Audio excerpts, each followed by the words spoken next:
What's up, everybody? Welcome to The Revival. My name is JJ, and it's time for part 2 of my PS3 collection.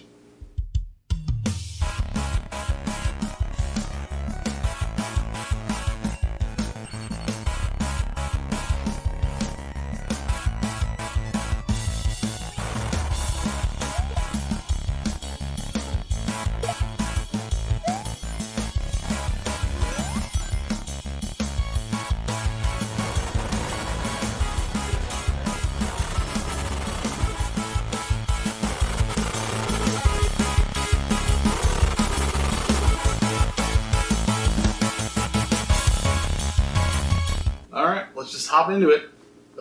First up, Tales of Xillia. I enjoyed this game. Not as much as I enjoyed the second one. I enjoyed the second one surprisingly a lot more, which sequels I'm normally not huge on, so I was very, very pleasantly surprised.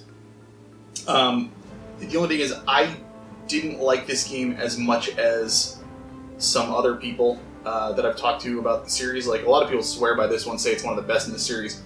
I mean, I don't disagree. I think the series is so, covers so much that there's definitely a game for everybody in there. I liked the two-story where you choose who's the main character and stuff. I just didn't think it was necessary. I didn't think the paths were divergent enough to really warrant, at least from what I understand, to really warrant another playthrough. So I played through as Jude, and that was it. And I'm typically like a melee fighter in that game, and I just didn't want to be a magic user, so I didn't want to play as Mila. I don't know. I really, really enjoyed the game, don't get me wrong. I probably won't go back to it and do the other one, just because I feel like, I got what I needed out of it. So, but very good game. Grand Theft Auto 5.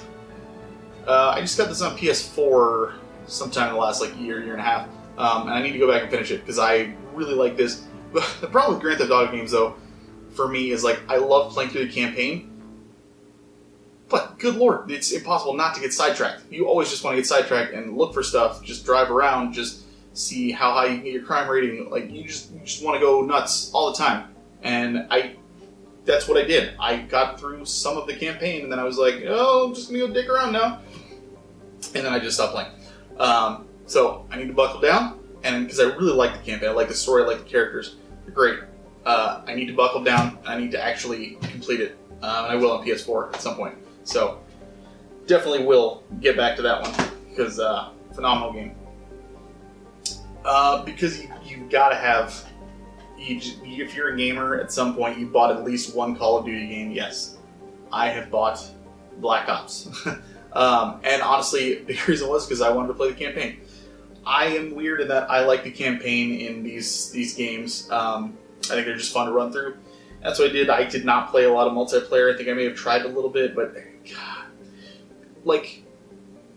playing a structured team first-person shooter, like I did with Counter-Strike for years, where I was literally on a league and we had practices and played in official matches and stuff.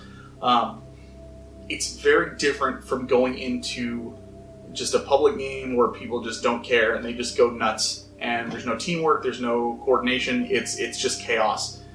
And it's really hard to go back into that. A lot of people can, a lot of people enjoy the hell out of it. For me, I like that structured atmosphere a lot better. So I'm not crazy about Call of Duty multiplayer. I never have been, but the single player I did enjoy. Another game that I would love to finish at some point, I'd start over for sure, but that's Heavy Rain, and I do have it on PS4. I think it was a PS Plus game, so I just downloaded it because I was like, oh, I'm going to get to this at some point, so I'll do it for sure. Played through a little bit of it, and really, really fascinating. And then I just, again, one of those where I just fell off. But I really want to get back into it and try it out because the storytelling is phenomenal in this, and I've heard nothing but amazing things about it. So, next up is the Assassin's Creed Ezio Trilogy. I played through all three of these games. Loved them. They're phenomenal. Assassin's Creed 2 is spectacular. if you want to start with that game in the series, which a friend of mine did, and she loves this series now, like absolutely adores it. That's honestly a really good place to start. I don't know if they have it on PS4. I know obviously it's on PS3 that they brought out the trilogy here, but I don't know if it's on PS4. It might be. Either way, however you can find to get your hands on it, cannot recommend Assassin's Creed 2 enough. Next up is a game that I did play on. I know I played Fallout 3 on PC. I mentioned that in the last video. Fallout 4 I did play on my PS3 though. I don't know if it's just because it was playing with a controller rather than a mouse and keyboard, but I did not get into this one as much. I really, when it comes to first-person shooters, I prefer mouse and keyboard. That's just how I've always been. Probably because, like I said, I grew up on Counter-Strike for so long, and I just got used to it, and it just feels more natural to me. This game is great. I enjoyed the hell out of it, but I did not play it as much as I did Fallout 3. And I've always wondered if that has to do with because I played it on console instead of PC. It could very well be the case. Another one is a game that I just thought sounded neat. Little Big Planet. I'll be honest, I didn't create a lot of my own stuff. I was more fascinated with other stuff that other people made. And so I'd go online and just try out other people's things. I barely did any of the single player thing because I was just having too much fun just playing other people's creations that they made online. Thought it was really neat. So yeah, definitely a fun little game to try out. Little Big Planet. Faux show. Faux show. I'm so white, you guys. Seriously. Silent Hill HD Collection. Funny story behind this. I have not played it. So I basically, when I was still doing Frozen North, and Ryan from the Suikoden Revival Movement had suggested, like, hey, if you guys like Suikoden, you like, really good storytelling and stuff like that, you have to play Silent Hill 2. And so I was like, alright, cool, yeah, I'll pick it up. So I bought this. It was not expensive. It was super, super cheap. This comes with Silent Hill 2 and 3. I've never put this into my console. Never played it. Because as soon as I told him, hey, I just picked it up, I remember him saying, like, you didn't get the PS3 remaster thing, did you? And I go, yeah, why? And he was like, oh, don't get that one. It's garbage. Get the original. And I was like, oh, all right. So I went and found the original and got that instead. So on his recommendation, he had a whole bunch of reasons as to why, and I was just kind of like, hey man, I trust you. I got you. No problem. And I'm always willing to add more games to the collection as long as I can get them at a good price. So if it was like going to be like $100 or something like that, I'd been like, yeah, I'll suffer through the differences. I'm not worried about it, but it was super cheap, so I'm not worried about it. Probably will never play that, to be honest with you. Next one has a little bit of a funny story as well. Game of Thrones. This is the one by Atlas. I haven't played much of it. I think I'd like to go back and do it. I'm a massive Game of Thrones fan. I absolutely adore the series. I've read the books. I will sometimes go onto websites and just look at theories and history of different houses and characters and family lines, and I just love Game of Thrones. So when I heard this was out, I was like, you know what, maybe I'll wait for a price drop, go check it out. The first week it was out, I was in Best Buy, and I was just, anytime I went there at that point, I would just, wander over to the video game section and just kind of look around. I think it was actually, I think about it, I think I was there to get something else, I just don't remember what. Because this one stuck out in my mind the most, memory-wise, and you'll see why in a second. So I get the other game that I wanted to get, and then I see this on the shelf, and I was like, oh, cool. And then I noticed the price tag. Mind you, again, this thing had been out for like a week. Price tag said, I think, $3.49. And I was like, dang, is it that unpopular? Like, holy crap, no way.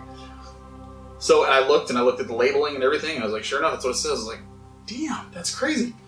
So I went up to the front, I was like, well, $3.50, sure, I'll pick it up no matter how bad it is, why not?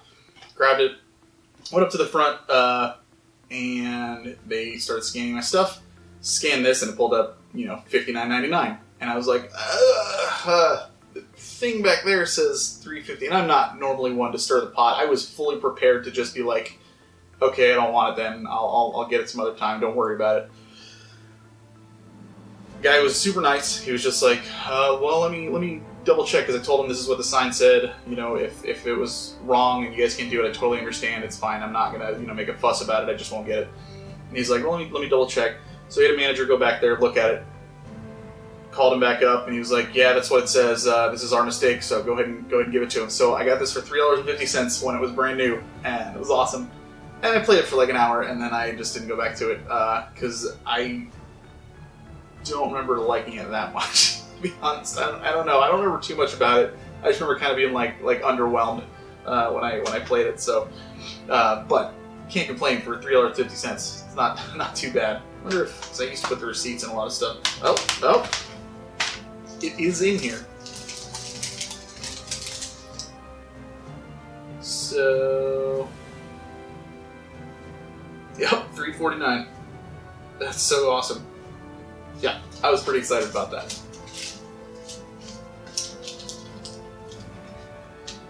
All right. That's just in case I ever need to take it back. Tales of Graces. No receipt in this one. This is probably my least favorite in the Tales series. Not that I disliked it. I just wasn't crazy about the combat. I wasn't crazy about the cast of characters. It just didn't stand out like the other ones did to me. It was fine. I think this was the first one that I played that didn't have like a more it didn't have a world map, like a more open feel, like coming off the GameCube with Tales of Symphonia. I mean, this is when they started to go linear, which is really frustrating. I don't mind it that much, but it was really disappointing because I like those old school RPGs when you have a world map, that sense of just wide open world and adventure and places to explore and stuff. I really enjoy that, and so when I saw them kind of go to a more linear thing where you just have zones and you're just walking through zones step by step, it's unfortunate. But good game, just not my favorite in the series. Next two, White Knight Chronicles 1 and 2. So, I have not finished 2. I did finish 1. Probably the most underwhelming story I've ever played in a video game. Just save the princess, and that was it.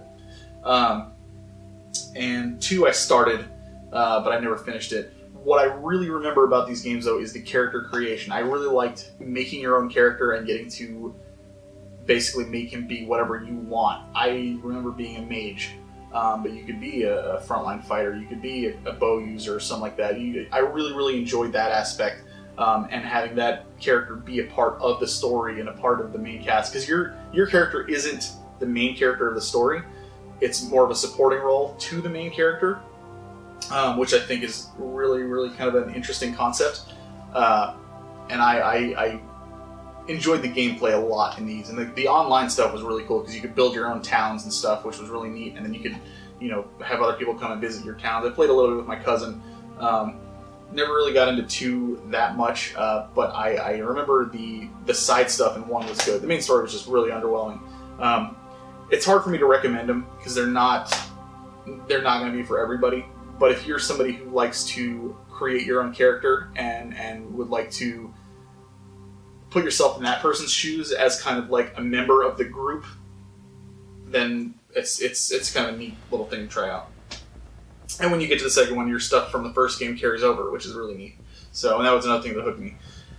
Another thing that I got, Agarest, Generations of War. I thought the concept of this was really cool. So it's like a tactical-ish RPG, but you play through, like you'll play through one storyline, and then the next part of the storyline will be their descendants, their kids, and the next one will be their kids, and so on. And it's just one long story over generations, which I thought was kind of neat. I remember getting into it though, and again, another one of those where I was just a little bit underwhelmed. the artwork is okay. A little too like, a little too much like focus on the skimpy dressed anime girls. That's just never been my thing.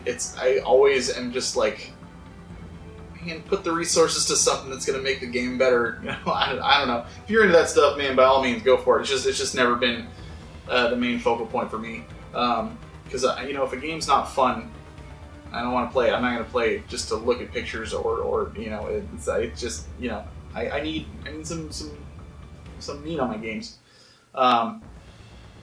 So yeah, I realize there's probably a joke in there somewhere. I get it. But anyways, I maybe I'll go back to this at some point. If I do, I'll probably get a guide so I can kind of go through it a little faster. But Agorist Generations of War, we'll see. If anybody's played that, let me know if maybe it does get better as you go on or something. I've never really heard a lot of people talking about it, so I don't know for sure. But yeah. Next, sports title, Madden 12. It's Madden. It's a football game that I had to buy because I was like, I haven't bought a football game in a while. So, because I think the last one I got before this was like Madden 06. So, and then we've got the Sonic's Ultimate Genesis Collection.